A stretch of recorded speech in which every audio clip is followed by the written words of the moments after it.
So Charleston White's been going a little bit more viral recently because he called the police on this kid named King for being in a club at the age of 10 years old. He called child support services or child protection services or whatever. Good on him. And Sean Cotton asked him about rappers and their topics, their subject matter. And Charleston White said that rappers would flop if they stopped talking about violence and negativity. He says that people love negativity and that the narrative in our culture is destructive. And I got to agree with him. So let's watch.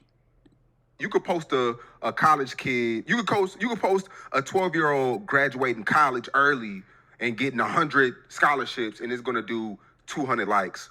But you could post NBA YoungBoy and Lil Durk beef, and it's gonna get 200,000 likes. That's what I mean by the mindset of the people. There was a time before when we as black people in America valued education like we valued life. We believe this is the force that could free us. Learning how to read, learning how to write. Dang, that's crazy. Because I know where he's going with this. At one point, learning how to read and write was super duper important to our community, obviously, because we've been barred from it due to being, at one point, being slaves. And being able to read and write meant the world to us at one point. And now as a culture, we're at the point where I see niggas purposefully misspelling shit on social media. I see niggas misspelling a whole bunch of shit on purpose. I've seen niggas turn literal words into just abbreviations. Like, I ain't gonna lie, it's getting bad out here, bro. I ain't gonna lie. We're literally regressing. And if you look at the stats on illiteracy in the black community, we gotta do better. Homie, we won't know how to read contracts in the future. You gay as hell. And this nigga wrote gay as hell. As hell was wrote A-S-L. That's Chicago lingo. That's Chicago lingo. Homie, that's dumb Chicago started lingo. No matter. See, that's dumb lingo. It's facts, though. It's facts. And that's really where it's coming from. It's the Chicago dudes that break words down. I've seen the King Von tweets. I've seen all that shit. These dudes take literal words and break them down to like 3-letter acronyms. Shit that's like, it's like, I've seen dudes say gay as G-A-E. Like, I'm like, bro, what are we doing? What are we doing? And this is what's cool. This is what's popping. This is what's fly. Like, this is what niggas get down to. My personal opinion, that shit is tacky. It's corny. There's nothing wrong with spelling shit properly.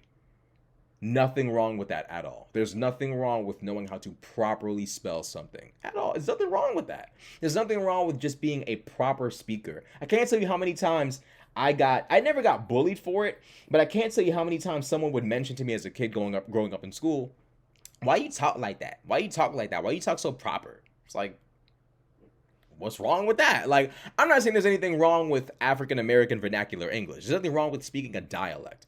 But when we hop on the internet, it's so important that we speak with clarity, intention, and that we speak clearly. Like, it's just, I don't know. That's just my personal opinion. No matter who it is, it's misspelled. Just think about what I'm saying. We're intentionally misspelling words to dumb down. The world is not doing this. The world is not dumbing down, niggas, so we can talk to one another. That's why when you go to court and you're talking to the judge can't even connect with you because they can't understand what you're talking. Because you're going to use words like, well, you know, I went that after that, though. You ain't going to be able to communicate properly. When you go in and talk to the lawyer and the lawyer say, what you being charged with? You say what you being charged with, and he listening to how you talking and the terms and the words you using. Normally he gonna say 2,500. He gonna tell you 7,500. Facts. And one thing you said about the judge connecting with you, you never know how you present yourself. How you present yourself can save you, especially when you're black in America. And the reason being, it's unfortunate, but because our community puts out so much crazy shit in the media, and also there are other, of course, people outside our community who want to portray us in a negative light, but because so many people within our community portray poison of us, when you just speak proper English as a black man or a black woman, and you dress normally, you're not sagging, You're not looking like a cartoon character. You're not looking like a caricature of a black man. No shiesties, no sagging, no none of that bullshit. You just speak properly, clearly, concisely, and respectfully. You'd be surprised at how much leniency you can get when you just seem like a normal person. I promise you, you would be surprised. I'm not saying you got to talk like something you're not, but there's a time and a place for everything. Of course, when you go to a job interview, you're not gonna be sitting there talking about you're not gonna be sitting there talking like you. Professionalism, speaking with clarity, speaking normally, it's not something that should just be reserved for a job. It is something that can take you a lot of places, just common conversation and common interactions. And I think a lot of people really, really, really underestimate that. And like you said before, and like you just said, when you're talking to these business people and they hear you speak a certain way, if they see you type a certain way on the internet, they see you speaking a certain way, the lingo you use, the terminology you use, how you form your sentences, the all of that. When people hear that, they automatically think, "Oh, you're stupid." Oh, you're stupid. And they're going to treat you that way. They're going to treat you that way. It's just a fact. And it's not just black people. There's a lot of white people that I know that won't use that won't speak with a southern accent depending upon who they're talking to. They'll talk like a completely different person depending upon who they're interacting with. It's real life out here. Code switching is useful. And we as black folk got to stop making fun of being a proper English speaker. It's okay to speak proper English. It's not corny. It's not dorkish. Like, to me, the corny shit is trying to misspell everything to seem cool. It's okay to spell a word properly. It's okay. Ain't nothing wrong with it. It's not wrong to be literate in 2023. Homie, we are going to be fucked up at the rate that we are going with our value system, with our mental capacity, with our intellect, with the type of character that we as black men and black women are displaying to the world. Facts. Thank God somebody said it. Kevin Samuels, rest in peace to him, tried to say it so many times. He said ethnic image. Ethnic image is so important. I'm gonna say something right here that's gonna piss a lot of people off. But the way that we as black people portray ourselves to the world is very, very negative. And it's important to be mindful of how we portray ourselves because that affects the way that the world treats us. Y'all think it's a coincidence that when a white person is all drugged out, covered in tattoos, all thugged out, the rest of their race calls them white trash? You think it's a coincidence that when a white person is down bad, drugged out, tatted up, acting a fool, the rest of their race says, "You're white trash"? Y'all think it's a coincidence? We take those people in our community and give them a throne. We give them cameras, TV screens, rap careers, singing careers, reality TV careers. We take the worst of our community and give them thrones and honor and positions of power and authority within our community. And then we take the people who are intelligent, smart, likable, amicable, reasonable, kind, proper, and we put them at the bottom. Oh, he's soft. He a pussy. He a soft ass nigga. He a bitch. He's soft. I'm gonna walk all over that nigga. He ain't shit. Oh, he corny. He's soft. Girl, like, bro, I've seen it all. I've seen this shit. We take the best of us and demote them to a position of serfdom, a position of a peasant, a peon, and we take the worst of us and elevate them up to a level of royalty. And y'all wonder why our image of the world is fucked up. And before you sit there and say, it shouldn't matter what other races think about us, all y'all do is cry about how little power black people have in America. If we have so little power, what sense does it make to portray ourselves as violent criminals, thugs, and twerk machines? Make that make sense. Make that math add up. So social media is cool, but homie, long before we log on to social media, we have a value system. And based on what we value, that's what determines on what we like and what we share. Facts. What do we value now? Facts. Nigga, just for the sake of it, if I see a young nigga, I'm gonna like it, man, just because it's positive, it's good. Nigga, we want everything bad. So we don't learn to celebrate what's good because, nigga, we enjoying bad. We enjoy it. We want to see a nigga get killed on live. We want to see a nigga get killed in person, homie. And they want us to see it. Every February, every Black History Month, we post all the amazing inventions that we made, African Americans, from, it's so many different inventions that we created. Is that the era where you saying that that you're talking about getting back to? Right now, we're kind of like in that era, homie, the era of inventions. They just changed the name to content creator. Facts. Digital creator. Podcaster. Yep.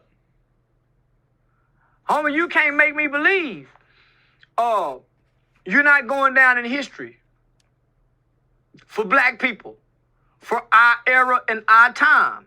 That's true. This is history right now. We're it's hard to believe because we're in such an unhistoric era where everything is constantly being recorded, and it's just weird. But we are in a time of history right now. This is all history. And Charleston White will probably go down on some he will be documented on some level. He will be a part of Black history. It's as long as if he's around for another 3 to 4 years, he will go down in Black history. Having one of the largest Black youth programs in Black America. Say Cheese Television. You can't make me believe that won't be in the history books. You can't make me believe Charleston White will not be in the history books for one of the most controversial, effective youth advocates of our time. You can't make me believe that, huh? So we're writing our own history. We're writing our own Black history. Nigga, we're creating new Black history. It's just that this new Black history won't be as great as the ones before.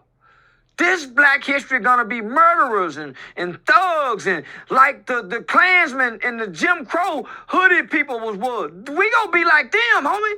Facts. If we make it out of this one, if we as a community make it out of the current era that we're in, and unfortunately, the economic studies that are being done are showing that we're probably not. But God, I'm not gonna believe in that. I'm not gonna sell into that. I'm gonna believe in better.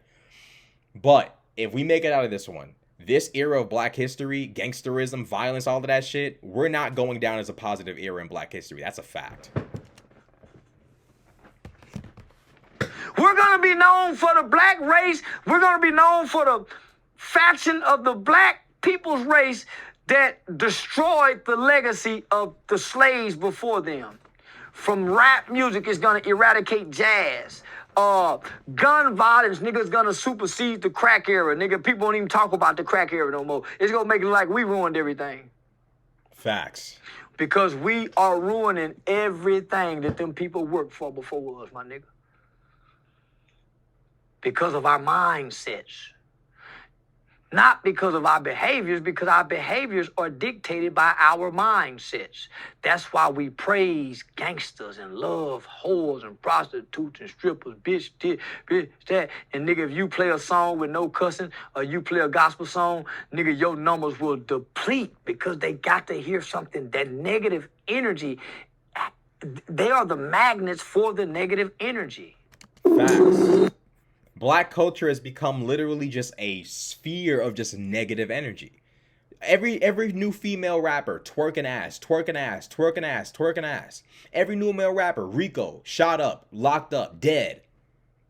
It's just one big sphere of negativity and no one's sitting there saying anything. Krishan Rock is over there twerking on the stage with a baby, and you got people in the comment section trying to justify that. That's the kind of image we want for our community, that we're out there twerking while pregnant. You don't even see Asian women when they're pregnant. When was the last time y'all seen an Asian chick pregnant? Bro, we as a community, nothing is sacred. You got a baby inside of you when you're twerking in public? That's not sacred to you. The fact that this is the only time where you and your baby will be physically one. And you want the whole world to see that time of you and your baby being one with you twerking.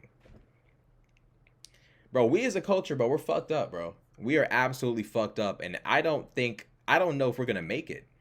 I don't know if we are. Because every time I see negativity take place in our community, and when it gets posted, I see like 100 comments supporting it and maybe 10 comments not supporting it. And what scares me is 5 of the comments not supporting it are from people that are African or Caribbean. The other 5 are people from our community, Black Americans. So it's like it's terrifying to me. It's scary the way that we do things, the way that we. It's scary the direction that we're going in as a community. It's terrifying. But Charleston White's correct. We are steeped in negativity right now, and if you aren't trying to post negativity as a rapper, if you're not trying to post drug use, violence, gambling, foolishness, twerking, whore behavior, hypersexuality, if you're not promoting that, you ain't shit in the rap game. Unless you're like Drake or something. It's sad, but it's like that. That's where we are as a community right now. So that's what I believe. I agree with Charleston White. Point blank, period. Let me know what y'all think in the comment section below. Like, comment, subscribe. I'm out.